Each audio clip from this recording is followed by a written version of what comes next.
Doctor Babasaheb Ambedkar Mumbai प्रांतातून निवडणुकीला उभे राहिले होते. त्या निवडणुकीत यश मिळालं नाही. बंगाल प्रांतात निवडणुकीला उभे राहिले, तिथे निवडून आले. पुढे जाऊन भारत आणि पाकिस्तान फाळणी झाली आणि बंगाल प्रांत पाकिस्तानला जोडला गेला. डॉक्टर बाबासाहेब आंबेडकरांना जर घटना समितीचं सदस्य व्हायचं असेल तर पहिल्यांदा ते भारताच्या सभागृहाचे सभासद असले पाहिजेत. डॉक्टर बाबासाहेब आंबेडकरांच्या ज्ञानाची सभागृहाला गरज भासली. बॅरिस्टर जयकरांनी मुंबईतून राजीनामा दिला, आंबेडकरांना उभं केलं, निवडून आणलं आणि डॉक्टर बाबासाहेब आंबेडकर घटना समितीचे सभासद झाले. केवळ आणि केवळ ज्ञान, ज्ञानाला दुसरा ऑप्शन नाही. आम्ही शिकायला नको? शिका, संघर्ष करा, संघटित व्हा. आम्हाला शिकायचं कशासाठी ते कळलं नाही, संघर्ष कुठे करायचा ते समजलं नाही आणि संघटित कोणत्या कारणांसाठी व्हायचं हे समजलं नाही. संभाजीराजांनी शिकलं पाहिजे असा आग्रह धरला आणि संस्कृतमध्ये बुधभूषण, बुधभूषण काय हो?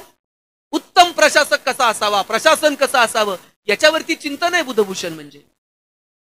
किती प्रसंग सांगू मी तुम्हाला संभाजीराजांच्या आयुष्यातले.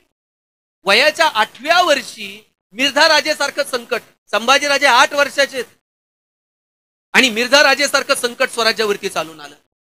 आतापर्यंत आलेली संकट अशी पार केली शिवाजीराजांनी, पण हे मोठं संकट होतं. मिर्झा राजे आले, लाखोंची फौज घेऊन चालून आले आणि शिवाजी राजांना तारतम्य होतं. कुठे संकटांच्या समोर छाती काढायची आणि कुठे संकटांच्या समोर 2 पावलं माघार घ्यायची. तारतम्य ठेवून कसं जगायचं याचा पक्का अंदाज शिवाजी राजांना होता. आणि मग मिर्झा राजेच्या संकटामध्ये 23 किल्ले शिवाजी राजांनी मिर्झा राजेंना देऊन टाकले.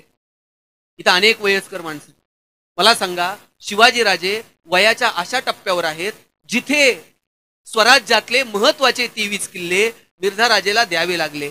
आता काय हो? एखादा राजा म्हटला असता, एक एक किल्ला मिळवण्यासाठी माझ्या कितीतरी मावळ्यांनी प्राणांची आहुती दिली आणि आता 23 किल्ले द्यायचे आणि कसलं स्वराज्य आणि कसं परत निर्माण करायचं? एखादा राजा म्हटला असता, आता थांबून घेऊ, आता बघू काय करायचं जरा समझोत्यानं. पण शिवाजी राजांची मुत्सद्दीगिरी संभाजी राजांनी अशी डोळ्यानं बघितली.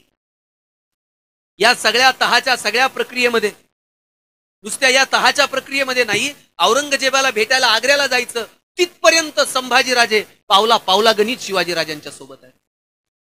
लक्षात घ्या, पोरांना आपल्या डोक्यात एक असतंय, मला मिळालं नाही म्हणून पोराला देऊन टाकू, नाही आमची नव्हती परिस्थिती म्हणून देऊन टाकू. त्यांना सुखसुविधा, पोरांना संघर्ष सुद्धा जवळून बघता आला पाहिजे. पोरांना फक्त यश नाही, पोरांना अपयश सुद्धा समजलं पाहिजे. आणि याच्यासाठी शिवाजी राजांनी वेळ दिलाय संभाजी राजांना. मिर्झा राजेसोबत तह केला, तह केल्यानंतर भेटायला गेले आग्र्याला आणि आग्र्याला जाताना एकटे गेले नाहीत, एवढ्याशा संभाजी राजांना सोबत घेऊन गेले. आता मधला जो प्रवास आहे त्या मधल्या प्रवासामध्ये शिवाजी राजांचं आणि संभाजी राजांचं काही तर बोलणं झालं असेल की नाही? काय बोलले असतील शिवाजी राजे संभाजी राजांना? स्विस बँकेत आपला अकाउंट आहे, पासवर्ड सांगतो, पुण्यात आपले 2 फ्लॅट आहेत, तुला सगळं आता सांगून ठेव. काय बोलले काय असतील शिवाजी राजे?